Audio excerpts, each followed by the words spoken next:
FlexFrost. So yeah, let's get going with the first video.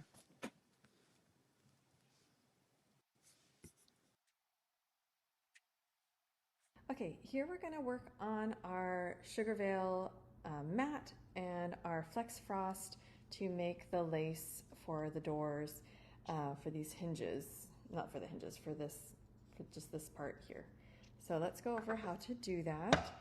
What I have here, and I made a couple mistakes as I was learning and getting used to the materials, but you definitely want to make sure you have Sugar Veil mats or something similar. Other mats might get they're too deep, the grooves are too deep, and your lace, the FlexFrost won't work very well. So I have here some water ready to go, and then what I've done here is I've already cut the strips so that they fit this space right here. I don't need any of this other stuff, I just need right here. And all I'm going to do is I'm going to peel off the backing, and I cut it with the backing on it so it's just easier to handle. And then I'm just going to peel this off. Again, super flexible, it's really great. And then what I've done is I like to just stick it in the water just quickly, make sure it all gets wet. I'm just letting it go in, okay? And then I'm simply going to take this and lay it over the mat, just like that. I'm just kind of smoothing out the water. You can see it's starting to already fall into these holes, so that's good. And then I need one more section, so I'm going to peel off another little piece. My hands are a little bit wet now from the other one. Okay, and I'm going to, again, just dip that in really quick. Just takes a second or two, and then I'm going to lay that right there. I'm just going to let it sit there for a minute maybe. Like you see, as you can see, it's starting to seep into those little crevices, which I want.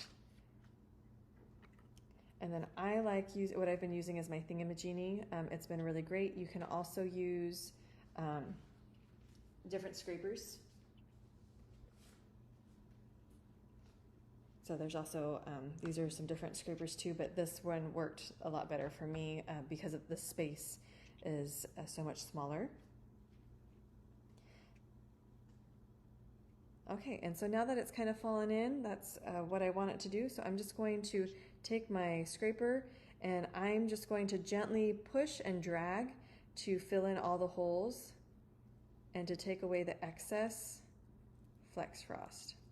And the great thing about this too is that it is reusable, so you don't have to waste any of the product. And I'm just going to slide it all to the end. And then I have a little container where I am putting the excess, because I'll save that for the next one. And sometimes too, if it's a new one, I might wet my tool just a little bit so that it's easy to grab and to smooth into these spaces. And then all I'm doing now is I'm going back over and making sure everything is filled in and that it's nice and smooth. So this just takes a little bit of time.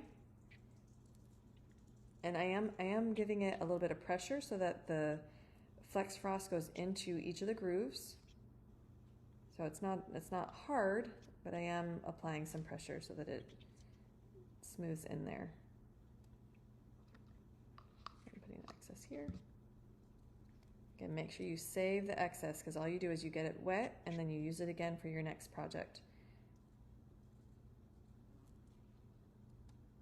Okay, that's looking really good already.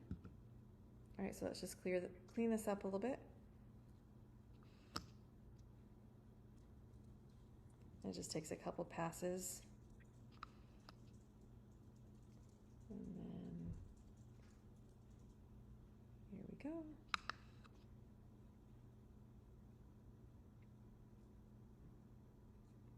All right, that looks pretty good to me. I don't see anything that stands out as being an issue. So, oh, I do see one little space on the edge. Here on the edge. Let's clean that up.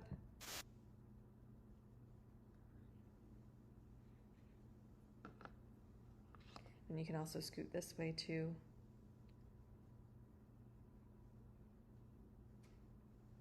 Just like that.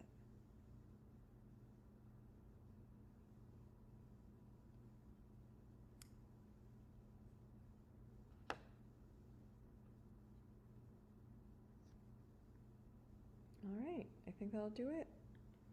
Cleaning up a little bit on the outside.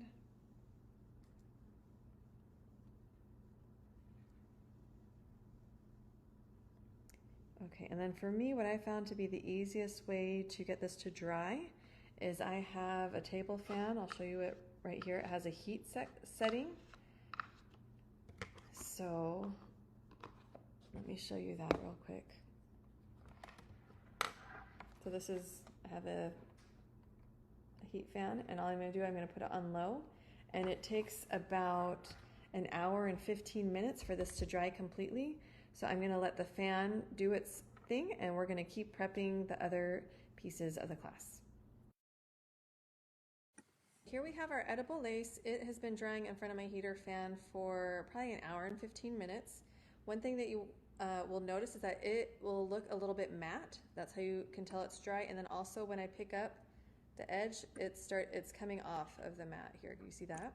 So what we want to do, you don't want to pull the lace off this way. You actually want to turn the mat over and pull the mat away from the stuff. Sorry, this has all the little pieces of lace still. So once it's dry, look how easily this is just going to come right off. And I'm just rolling it, and out it pops.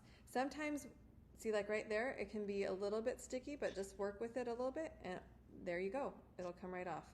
For my class, I also needed to cut these into certain strips, into little segments, 2.5 size. And so I just took my little X-Acto knife with a ruler. You're gonna take your ruler, and then you can cut the sizes that you need. But you can see, like, it's super soft. You can use it for whatever you need. You can save it in some saran wrap, plastic wrap, and that way it will keep it from drying out, and it should last you a long time. So class is about a month away, and I think that will be a great addition to the class. Again, we're just going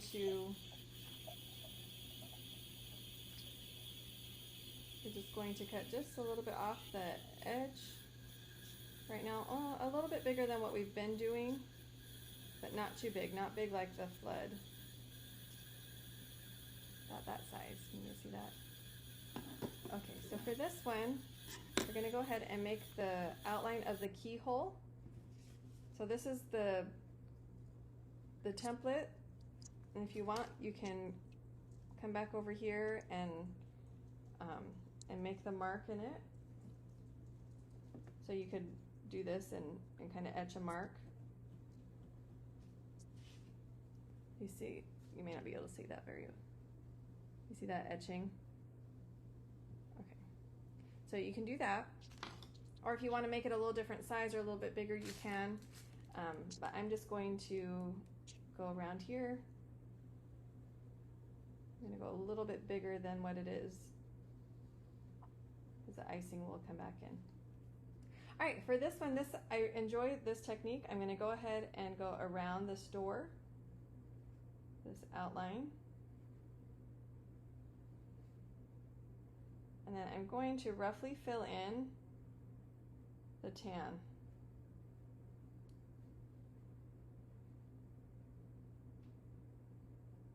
Again, this does not need to be perfect by any means. You just want to be careful of that keyhole. But we're going to give this a wood grain look without using any stencils, just using the icing that we already have.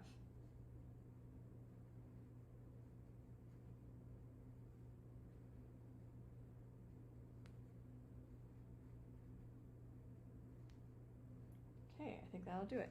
Now what I want to do is I'm going to add a little bit, oops, sorry, this keeps moving. I'm going to add a little bit of variation with some of my black and with some of my white. Grab some of my white. And I'm actually going to use a little bit of my flood so that it'll move a little easier. Okay, so now with that, I'm going to go back to my thingamajiggy, and I'm just going to swipe and move this around till it fills in my door area.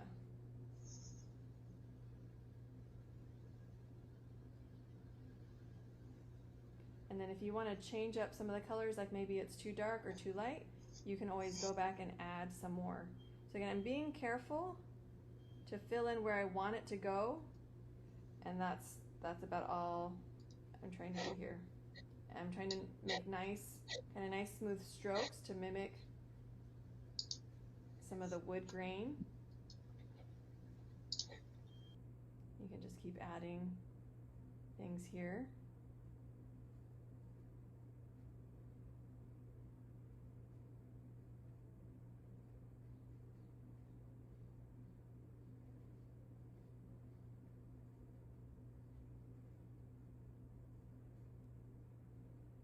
And then again, being really careful here by the keyhole.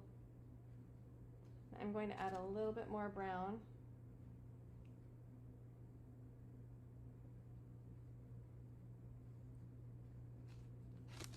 Just to fill in some of these gaps.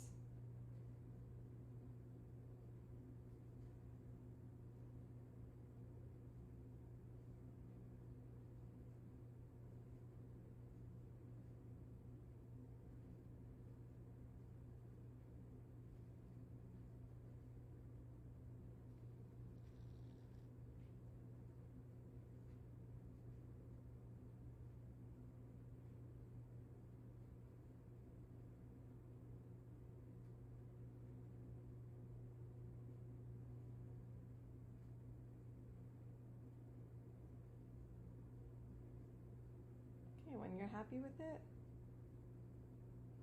just let it dry. I'm going to add a little bit more white, a little more whitewash.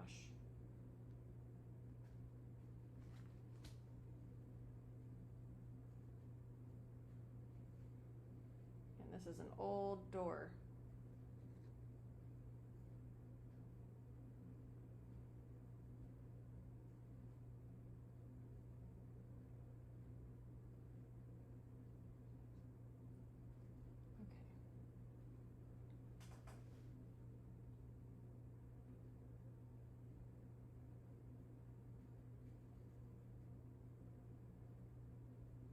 Okay, now that that's there,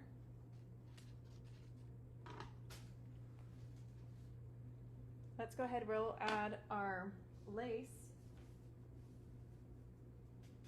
So I've had these in some plastic wrap, but now I'm going to take these, and since my icing is still wet, I'm just going to place this here on my door. And I'm just going to stretch this just a tad. Just like that. Gently press down.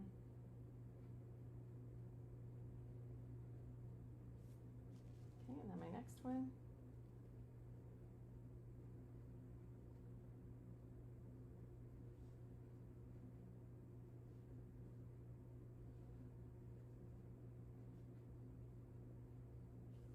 There you go. Now you've added some really fun details, and that will dry nicely.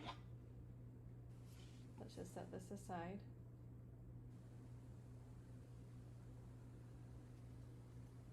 And if you want, you can kind of smooth these out, but you really don't have to.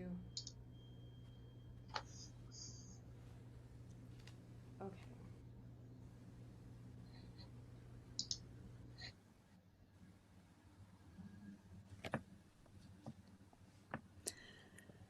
I just think, I don't know about you guys, but like, I think that when she added that lace to it, it like instantly changed the door.